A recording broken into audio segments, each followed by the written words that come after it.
Fala, meus amigos do canal, aqui com vocês, João Carlos Espíndola, com mais um vídeo exclusivo para membros, trazendo aqui um detalhe muito importante nessa questão da VUNESP, que é uma cobrança, pessoal, de doutrina pela VUNESP aqui no concurso de 2023, se eu não me engano, na prova da Grande São Paulo, tá? Se eu não me engano.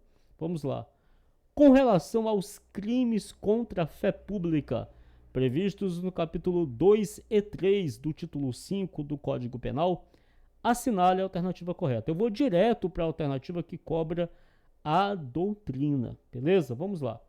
Se o sujeito, além de falsificar o documento, também o utiliza, incorrerá nas penas do crime de falsificação e do crime de uso. Pessoal, isso aqui é doutrina? Sim, isso aqui é doutrina, tá? Isso aqui é decisão do STJ. João, pode mostrar para mim? Claro, vou te mostrar aqui. É pacífico, veja bem, o entendimento doutrinário e jurisprudencial, no sentido de que o agente que pratica as condutas de falsificar e de usar o documento falsificado deve responder apenas por um delito. Segundo jurisprudência desta corte, ou seja, do STJ, se o mesmo sujeito falsifica e em seguida usa o documento falsificado, ele responde apenas pela falsificação. Então isso aqui é doutrina, isso aqui é o informativo 452 do dia 19/10/2010 do STJ, tá bom? Isso aqui é doutrina pura. Isso aqui é o habeas corpus 107103 de Goiás. O relator desse habeas corpus aqui foi o ministro Og Fernandes, da sexta turma. Na época ele era da sexta turma, beleza? Então vamos lá. É pacífico o entendimento doutrinário. É pacífico o entendimento doutrinário. E na verdade isso aqui é doutrina e é jurisprudência também. Olha só que interessante, né? Uma questão que cobrou doutrina e cobrou jurisprudência, no caso aqui, jurisprudência do STJ, beleza? Vamos lá então, cobrou doutrina e jurisprudência na mesma questão. É pacífico o entendimento doutrinário e jurisprudencial, no sentido de que o agente que pratica as condutas de falsificar e de usar o documento falsificado deve responder apenas por um delito. Segundo jurisprudência desta corte, ou seja, do STJ, se o mesmo sujeito falsifica e em seguida usa o documento, ele responde apenas pela falsificação. Se ele falsifica e se ele usa, tudo bem? Olha só, se ele usa o documento falsificado, mas não foi ele que falsificou, aí não tem dúvida, pessoal. É o artigo 304 do Código Penal, uso de documento falso. Aí ele vai incorrer nas penas a depender do tipo de documento, se foi do tipo do crime, aliás, se foi falsidade ideológica, se foi falsidade de atestado médico, se foi falsidade de documento particular, de documento público, aí vai depender. Se for apenas o uso do documento falso, tudo bem? Se foi apenas o uso. Agora, se ele falsificou e ele mesmo usou, aí ele responde apenas pela falsificação. É diferente. Eu vou te mostrar aqui o artigo 304 do Código Penal para não ter confusão. Olha só. Artigo 304. Isso aqui é o uso do documento falso. Quando não é o agente que falsifica. Ele não falsificou o documento. Ele apenas usou. Fazer uso de qualquer dos papéis falsificados ou alterados. Aqui se refere aos artigos 297 a 302. Aí o 297 é falsificação de documento público. 298, falsificação de documento particular. 299, falsidade ideológica. O 300, acho que é falso reconhecimento de firma ou letra. O 301, nossa, 301 não vou lembrar não. Mas vamos voltar aqui para ver o 301. O 301 é o falsidade, certidão ou atestado ideologicamente falso. E tem o parágrafo 1º que é falsidade material de atestado ou certidão. E o 302 é a falsidade de atestado médico. Beleza. Isso aqui é o uso de documento falso. Aí a pena é a pena combinada à falsificação. Vai depender de qual crime. Se for falsidade ideológica, se for falsidade de documento público, falsidade de documento particular, vai depender lá do artigo, tá bom? Beleza, isso aqui é o uso de documento falso. Se ele falsifica e usa, ele responde apenas pela falsificação, não responde pelo uso, tá? É quando um crime absolve o outro, acho que é o princípio da concussão, algo assim. Eu não me recordo agora, tá? Mas eu acho que é o princípio da concussão. Vamos pesquisar aqui, ó. Quando um crime absolve o outro. Quando um crime absolve o outro. Aqui, ó. Qual que é o princípio?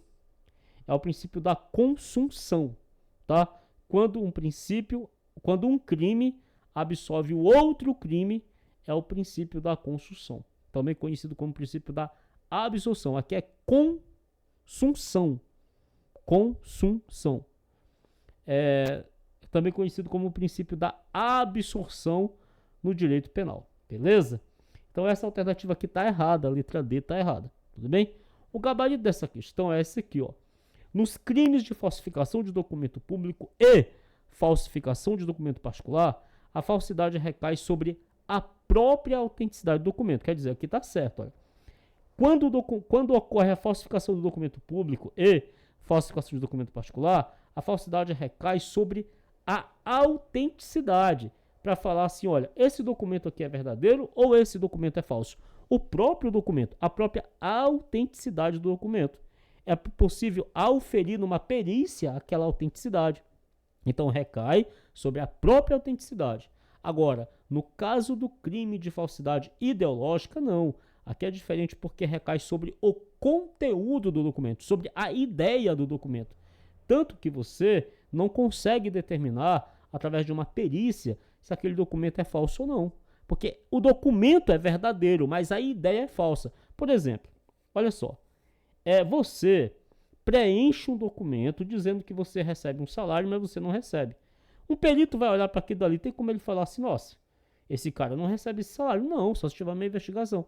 O perito não consegue ver aquela falsidade, porque é a ideia que é falsa. O documento é verdadeiro, mas a ideia é falsa.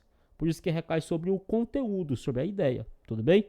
É a letra A, o gabarito. Agora, ó, os crimes de falsificação de papéis públicos, petrechos de falsificação e falsificação de selo sinal público são próprios de funcionário público? Não. São crimes comuns que podem ser praticados por qualquer pessoa. Tudo bem? Vamos lá. Agora aqui, ó, a falsificação de selo ou sinal público, crime comum também. Só o inciso 2, que é um crime material, tá? O inciso 2 do artigo 296 é um crime material. A VUNESP cobrou nessa última prova aí da reaplicação da capital e tinha cobrado de uma questão para advogados, se não me engano, em 2020. O inciso 2 do artigo 296. Pessoal, não é todo o artigo 296 que é um crime material. Não é todo ele. É apenas o inciso 2 do parágrafo 1º. O inciso 2 do parágrafo 1º do artigo 296, ele é um crime material. O inciso 2 do parágrafo 1º, que fala assim, ó, quem utiliza indevidamente um selo ou sinal verdadeiro em prejuízo de outrem ou em proveito próprio ou alheio. É necessário que haja esse resultado naturalístico, que é o prejuízo ou proveito. Entendeu? Esse inciso 2 do artigo 296, o inciso 2 do parágrafo 1º é um crime material, tá bom? Vamos lá. Agora, o crime de falsidade de atestado médico é um crime comum? Não. O crime de falsidade de atestado médico é um crime próprio, porque somente o médico, no exercício da sua profissão, pode cometer esse crime. Somente o médico, no exercício da profissão. E é um médico mesmo, não é, por exemplo, o terapeuta, o psicólogo, o psiquiatra sim, porque o psiquiatra é um médico. Tá? Aqui é médico mesmo, no sentido mesmo bem restrito, médico. Tudo bem? Se o sujeito, além de falsificar o documento, também o utiliza, incorrerá nas penas do crime de falsificação e do crime de uso, foi o que nós vimos que está errado.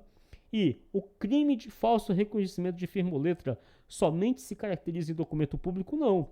O crime de falso reconhecimento de firma ou letra pode ser em documento público ou particular. Se o documento for público, a pena é reclusão de 1 a 5 anos e multa. Se o documento for particular, a pena é reclusão de 1 a 3 anos e multa. Tudo bem? Aqui com vocês, João Carlos Espíndola. Grande abraço, pessoal. Valeu.